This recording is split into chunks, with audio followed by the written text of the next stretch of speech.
Hey guys, how's it going? Hope you're all doing well. Hope you're having a good day and all that stuff. So yeah, I thought I'd give you guys an update video for today. Happy April of this year.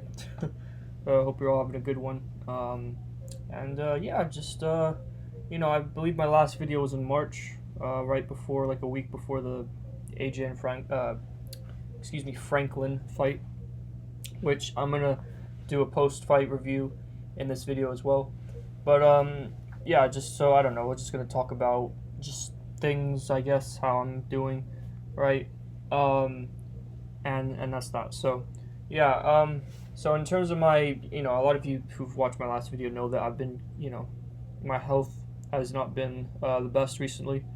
I mean, I don't know if it's really, well, it is health, but it's not like, oh, I can't not go out and do things type of health, or, like, oh, my life's in danger type of thing, right? But it's more like, how do I explain it? It's just these dizzy symptoms and brain fog.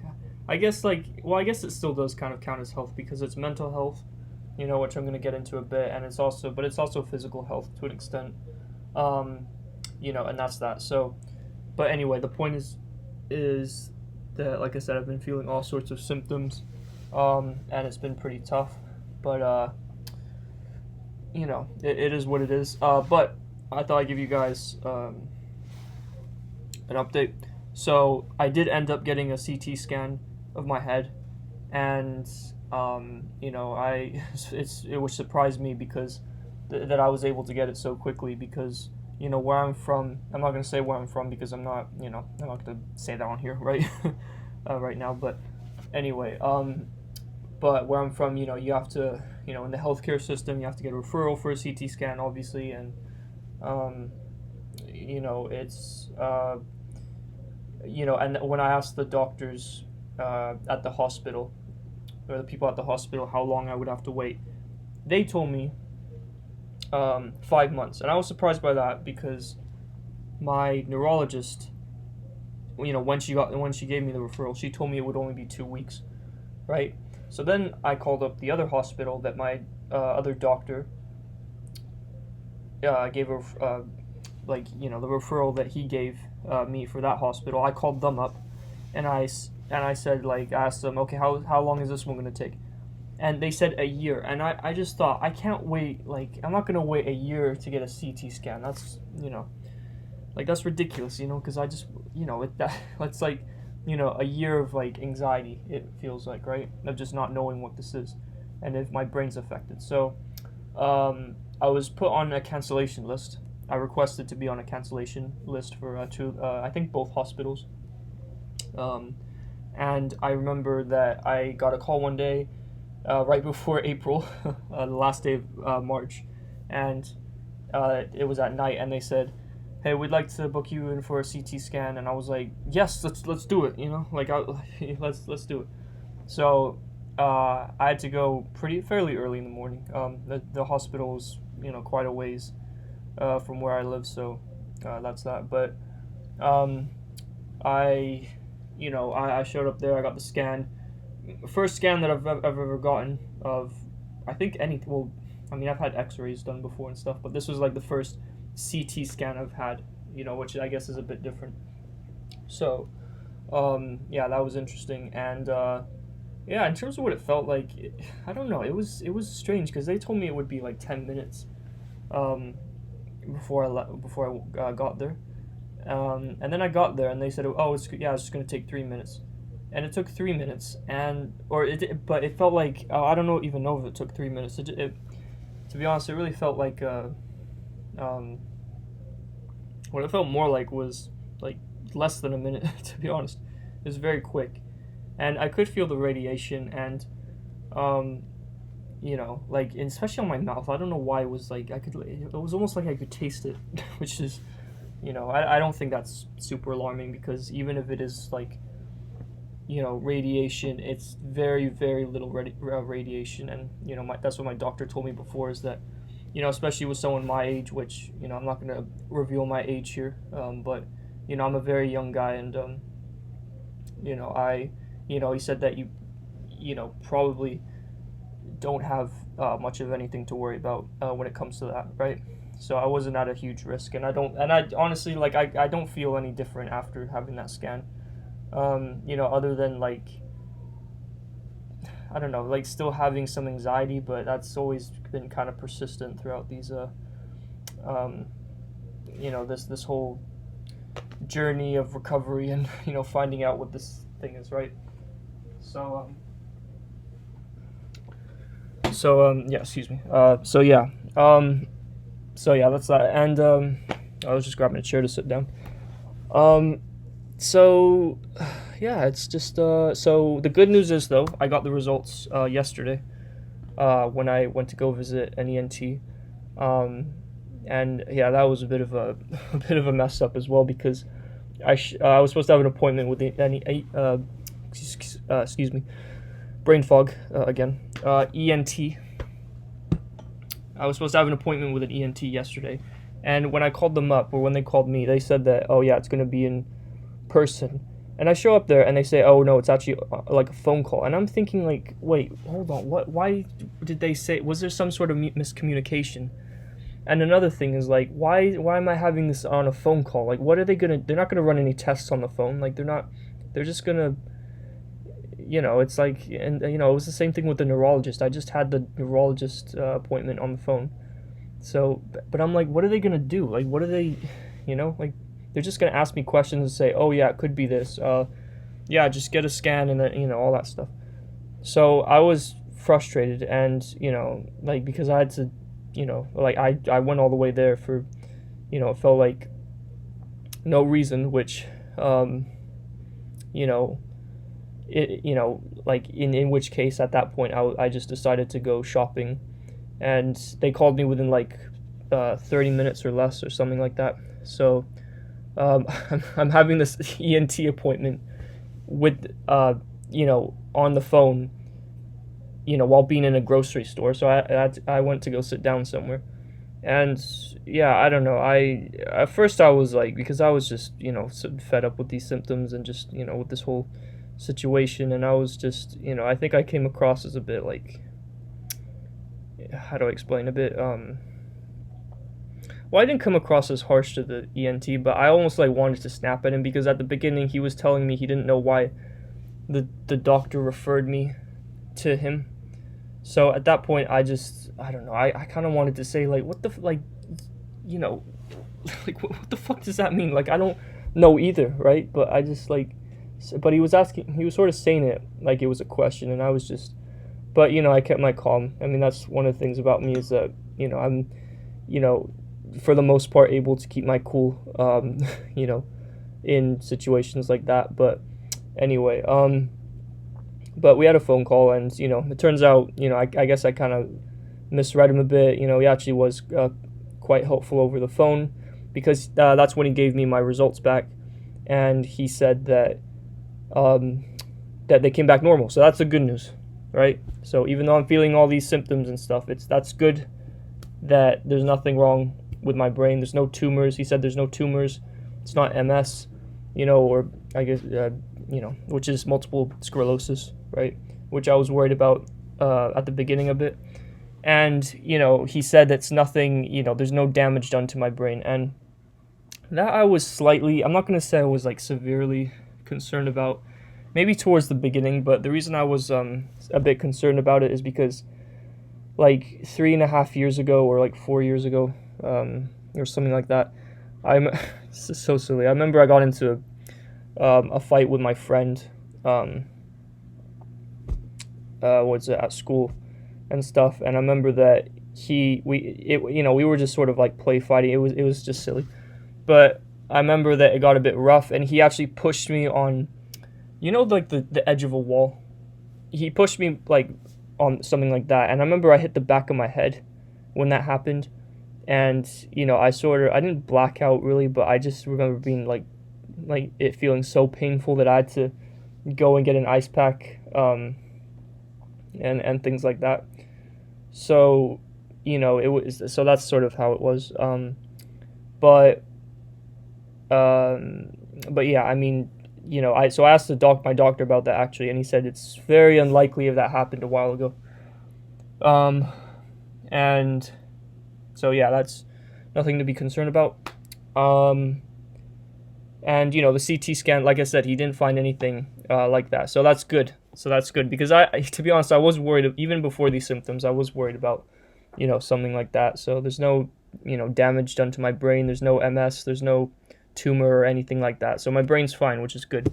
And you know, that's the important thing for me on this like road to recovery, this recovery journey, to think about is just, you know, the good things, and focus on the positives, right? Because even if I'm dealing with all this like anxiety and stuff, it's, you know, and all this dizziness and symptoms and stuff, it's still good, you know, focusing on the positives is what's going to motivate me and, you know, keep me mentally fit and, you know, physically fit as well. So that's that. But anyway, so yeah, I got the results back. I'm gonna do tests at another hospital for dizziness and stuff, which is coming up relatively soon. So yeah, and apparently those tests are gonna last 5 hours, which, to be honest, like I said, when it comes to these things, I don't really give a damn how long it takes, just as long as I get better. That's just how I feel. So and as long as I get results and, you know, get treatment, get better, get back to how I was before all these symptoms happened, and that's how I feel about that. So yeah, what else? Just got off the phone today actually with my doctor, you know, to talk about all that stuff. And yeah, we discussed just, I don't know, I was talking to him about the anxiety, because I'll tell you what about this anxiety stuff is that, you know, I feel like what I've seen online with some people having symptoms of dizziness like this, whether it's with vestibular migraine or vestibular neuritis or what else, I don't know, labyrinthitis, or, you know, just anything that can cause dizziness like that. You know, sometimes what I've read is that sometimes people will say and just water it down to, oh, it's just anxiety.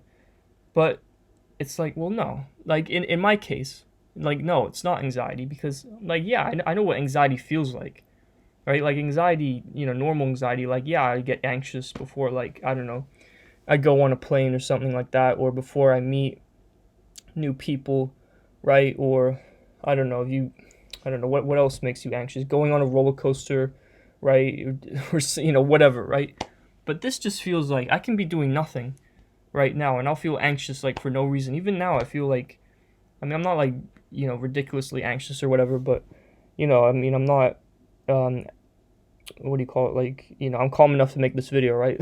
So, that's that. But, you know, so I know, like, what anxiety is, and I know that this anxiety just feels like it's increased, and it's part of it's a symptom of this group of symptoms that I've been feeling, you know, like the anxiety, the derealization, dizziness, what else, brain fog, you know, just all that stuff, right? So yeah, it's I don't know. So, you know, I think my doctor kind of understood that, though, and he explained that, you know, he gave me like some advice on that, to, you know, talking about like medication.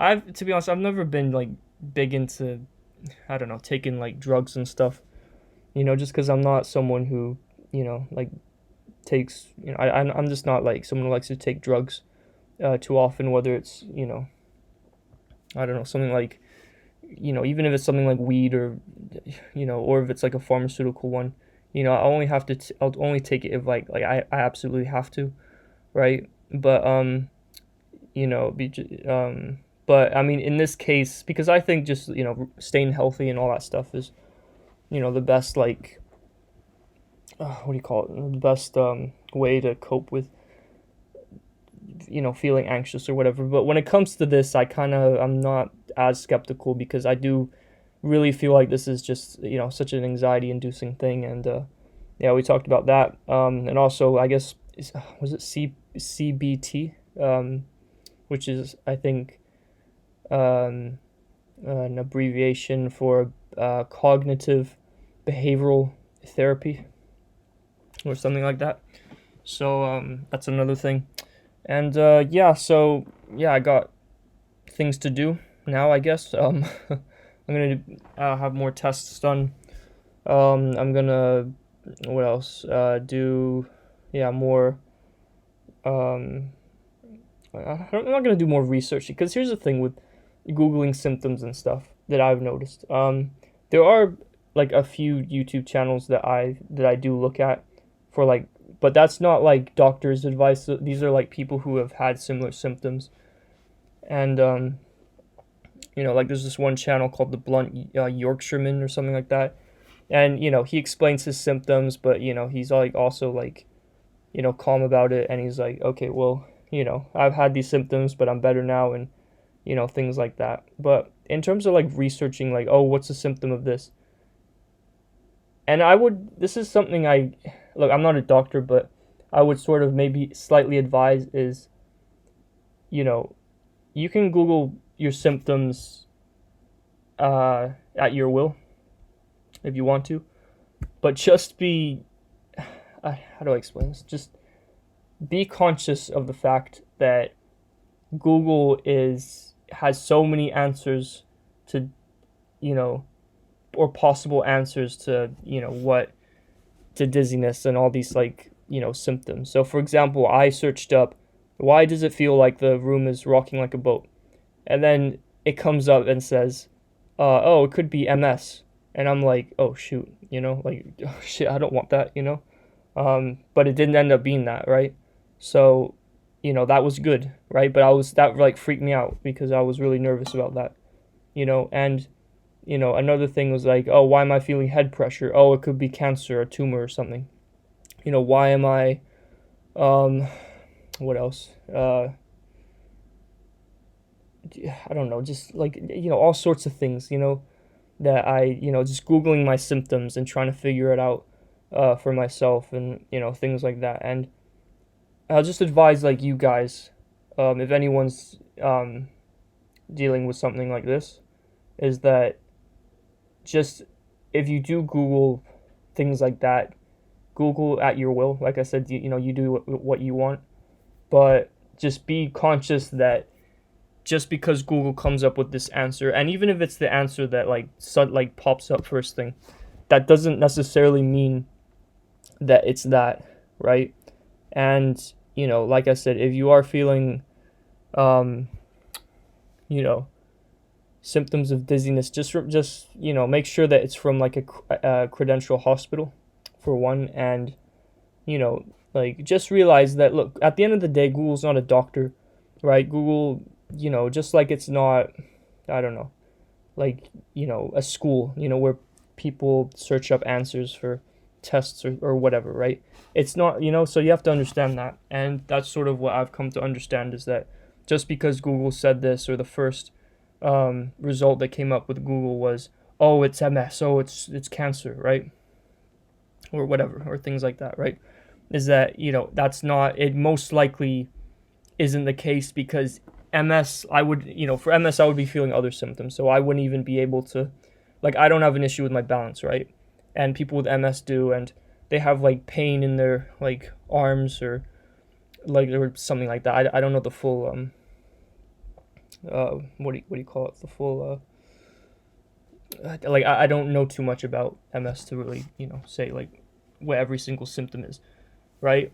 So then I had to so I realized that and I think there's a term for this, like I don't know what it is. I can't remember what there's like a term for like Googling, or it's like health anxiety or something. I don't know what the exact term is, but it's basically worrying about, oh, what could I have? What's this? What's that? Right? And it just does nothing for you except it just makes you more anxious. And the thing is, like, I wouldn't say like don't search these things up, but just like go in with an open mind and just realize that it's probably not like as bad as you think. Right? And like I said, just go visit your doctor first, because that's what I've been doing. Is just going like I said, I'm visiting eye doctors, neurologists, ENT. Right? I just had an appointment with an ENT yesterday. Get a scan, right? And do what you can to get actual advice, right? As opposed to just, oh, Google said this, it must be that, because that's not, most likely, if Google exaggerates it, excuse me, if Google exaggerates it a bit, then it most likely isn't the case, and that's that. So I'm not really Googling my symptoms anymore too much. I'm kind of just going by, and if anyone wants to know what YouTube videos I watch, there's the channel The Blunt Yorkshireman that gives advice on like, not medical advice, but just like, his experience on vestibular migraine. And then there's also, what's her name? I'm sure I guess I can pull her YouTube channel up right now. Oh, Lindsay, I think it is. She also has a good and inspiring and motivational, I guess, videos and stuff on vestibular neuritis. So that's another thing. Yeah, just that. So I would recommend those if you're feeling like sort of similar symptoms. Like I said, I still don't know what this is. But that's something that I've been talking. Okay, here we go. Yeah, Lindsay. I can, I guess, link the channels in the comments below. But anyway, that being said, I would recommend those two channels. I think they're good channels because they give because I was sort of feeling the same symptoms. I mean, not all of them. Like I don't have with vestibular neuritis or vestibular migraine. I don't have vertigo, and I don't have issues with my balance. But I do sort of have this sensation that that the room is rocking a bit, and I also have the brain fog and the sense of like derealization, that sense of disassociation or feeling like you're kind of out of your body a bit, or that weird feeling, right? So that's that's something. So yeah, anyway, now just so that's what's been going on with me. So in terms of possible, I don't know, I've tried to pinpoint like possible causes of my dizziness, and I think obviously the first one I would say maybe is it could be vestibular neuritis, and I've explained that in the other video, which is basically I think it's the result of an inner ear infection, and it sort of that's what caused. And I think you had need to have had a cold or something. I could be wrong on that, but in my case, I did have a cold, like a month or a month and a half before these symptoms came on. So that could possibly have brought it on. I also had the vaccine 2 weeks before getting this, before I got these symptoms. Right, and it's definitely not to get political and stuff, but it's definitely kind of made me think about getting the vaccine in the future, or if I do get another one like a booster, it's like a different kind, which I'm not gonna say which one I got because I don't want to scare people and say, oh my goodness, the vaccine's gonna do that, right? Because like I said, I still don't know if that was the case. It probably from what people have said, it could be just the cold that I got, right? So, that's one thing. But anyway, so yeah, it could be vestibular neuritis. Another thing it could be is triple PD or PPPD, which is I think it's basically it's sort of like it's very similar to vestibular neuritis, but it's not. It's not like vertigo. It's basically oh yeah, here we go. Persistent postural perceptual dizziness, and it's usually like a floating or rocking sensation type of dizziness that you get, and it's I guess it usually does come with what is it, like, I don't know, an inner ear infection or vestibular neuritis, so it could be that. Is there treatment for it? Yes, so, that could be, possibly could be it. I asked my doctor about it. He didn't know too much about it, but he told me to, ask my ENT about it, so we'll see what he says. So that's another possibility. I think, I don't know, there's another one, I highly doubt it's this, just because I think I'd be feeling a lot worse, like physically, is like autonomic dysfunction, And I guess that's like basically have to do with the autonomic nervous system and how like when you stand up you feel dizzy and stuff.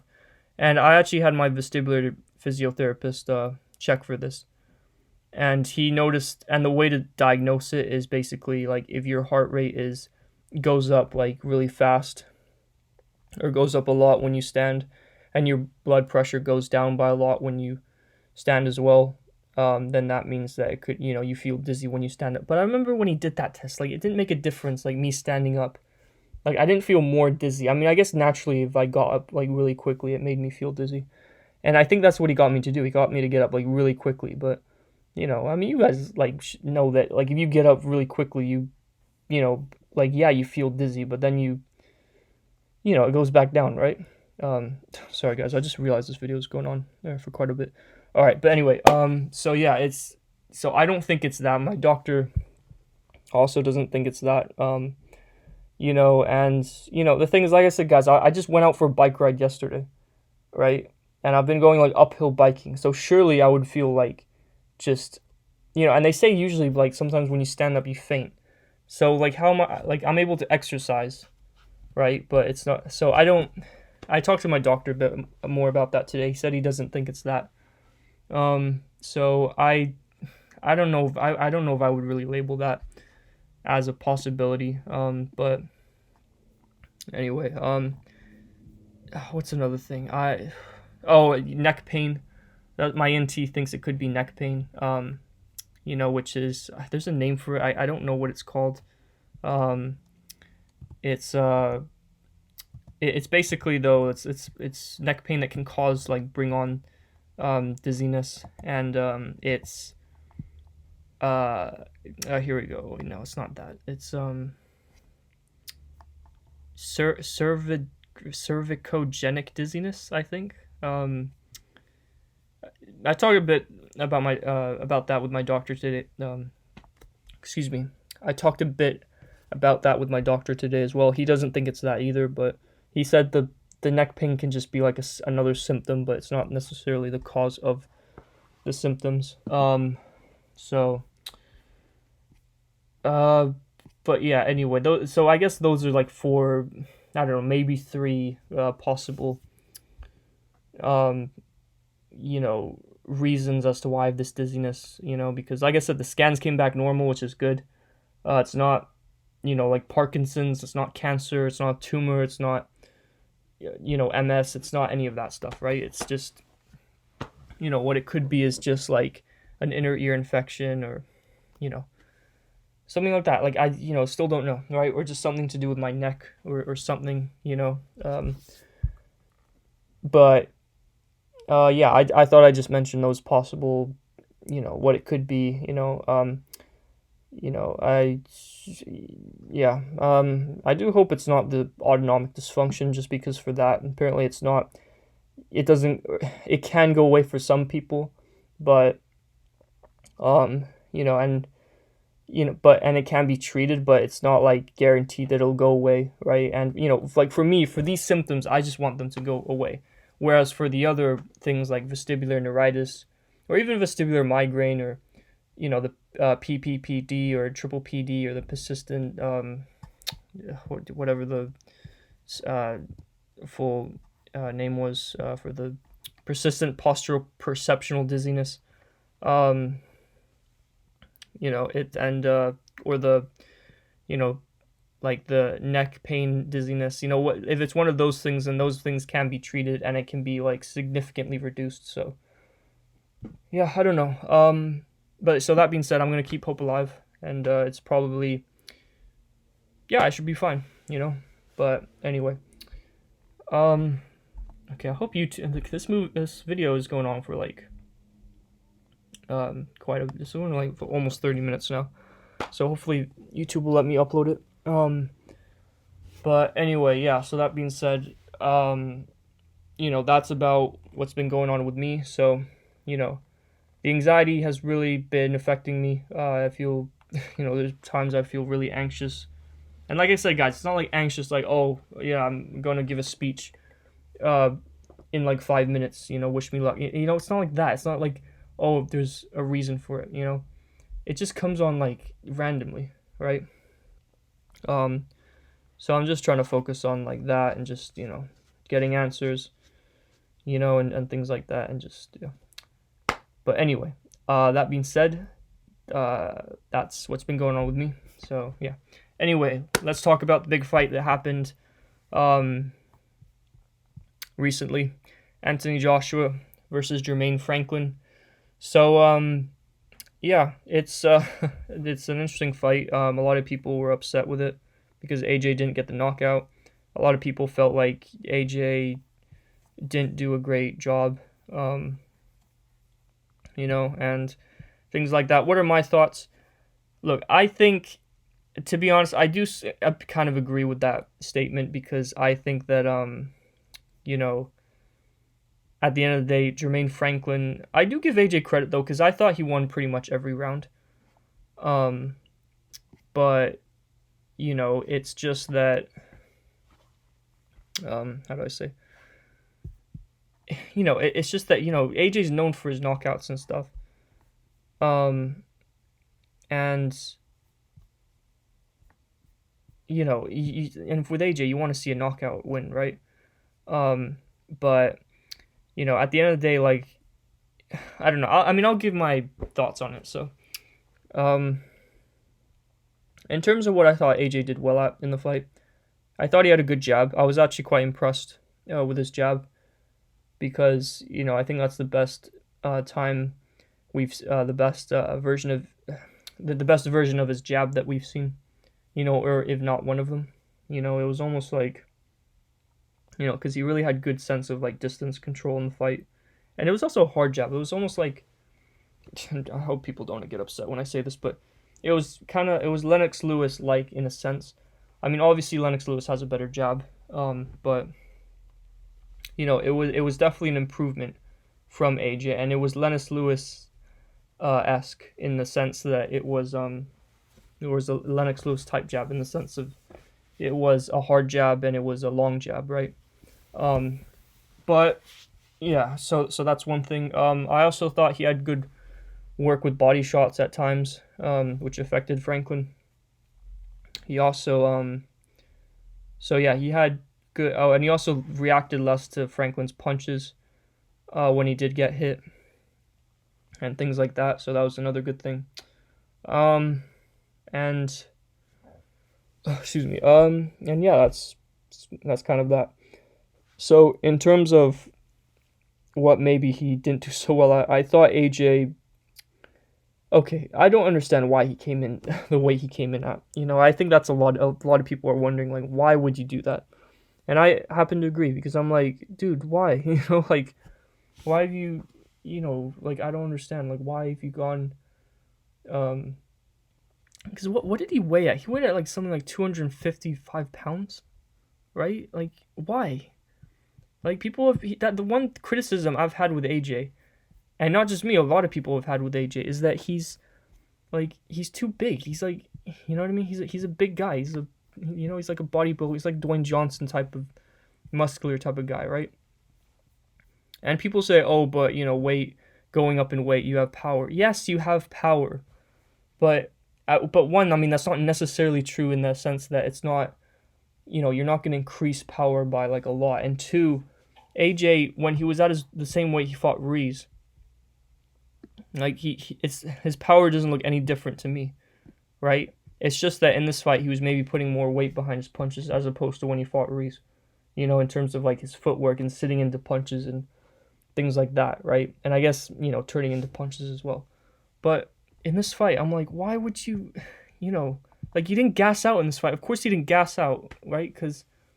But that's because you didn't, like, you weren't engaging a lot. And that's another thing, is that AJ, I felt like if he had, like, a moment, like when he fought Ruiz and he was fighting in the pocket, where he, like I'm talking about the first fight, where he had that uppercut and then left hook combination, because that wasn't a bad, like, that's not a bad way to fight, is to be aggressive like that, right? It's just that AJ got too overzealous and, underestimated Ruiz's chin to an extent, and that's how he got caught, right? But against Franklin, I don't think Franklin has the same power that Ruiz has, right? And and that's that. So I think that, um, when I look at that, I just think that, well, it's wait, sorry guys, I'm getting brain fog again. I was saying, yeah. So, I just think that if AJ had a moment like that, I really think he could have got Franklin out there quite a bit earlier. Because my prediction was, okay, I'll give AJ round 9. I'll say he knocks Franklin out in round 9, or he stops Franklin out. He stops Franklin in round 9.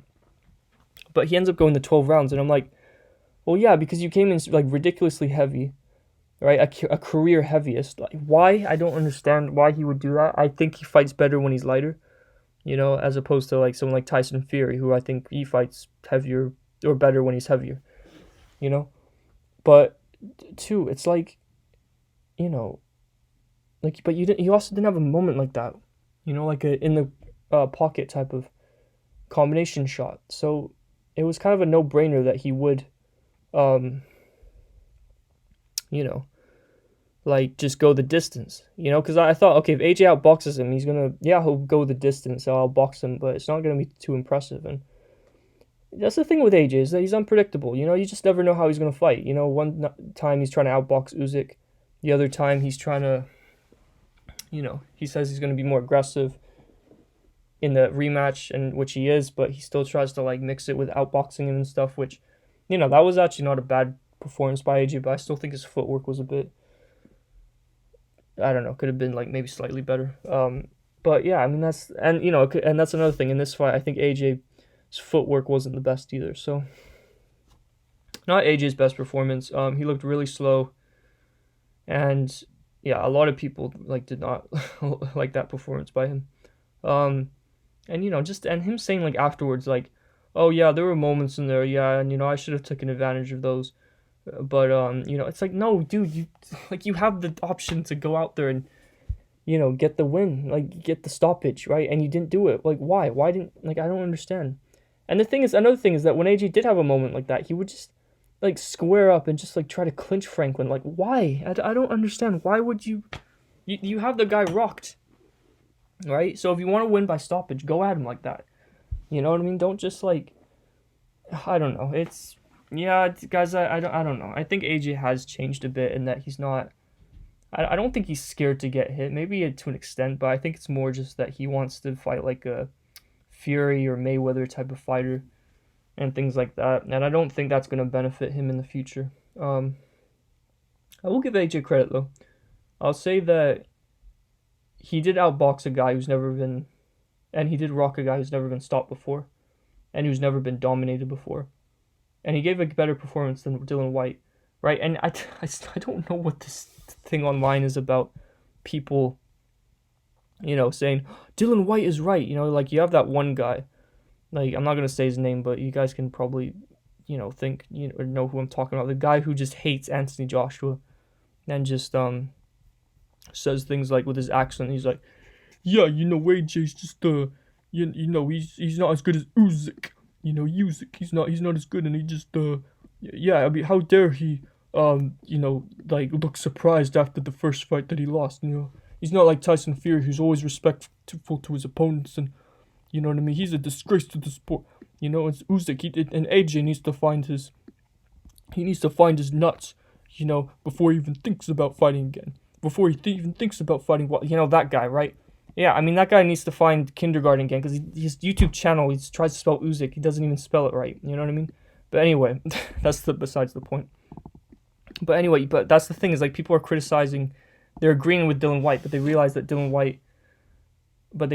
Dylan Whyte, like, went, like, in my opinion, that fight was a draw, right? That's how I scored the fight. I thought it was a draw. And AJ gave a much better performance against Franklin than Whyte, in my opinion. Neither performance was like, by Whyte and AJ was like, oh yeah, that's vintage Whyte, that's vintage AJ. But I think AJ, like, he dominated Franklin from start to end, whereas, Dylan Whyte had a much closer fight with Franklin. So I'll give AJ credit in that sense. And also AJ is coming off 2 losses, right? And he is, which are back-to-back losses, right? And he's just switched trainers, and he's training with someone different with Derrick James, right? So it's sort of like building that relationship up. And he only had 8 weeks with Derrick James, which isn't a short amount of time, but it's not like the longest amount of time either. It's not like Errol Spence, who's been training with this guy for a lot now, and it's different, right? So I think if AJ works more with Derrick James, and he works more on like bringing the fire, or lighting the fire inside of AJ again, figuratively, then I think that we can maybe see a more improved version of AJ. Look, but if that AJ fights guys like Tyson Fury or Wilder or Joyce, I think those 3 guys like stop AJ. You know what I mean? And this is coming from someone who thinks that AJ would have beaten Joyce and Wilder and Fury, right? Or could anyway, right? He I don't know. And to be honest, I do have him like behind Joseph Parker a bit, because even like I don't even know who wins that fight if AJ were to fight like that against Parker. So I think AJ can make his way back to the top 5, but I think work needs to be done for him.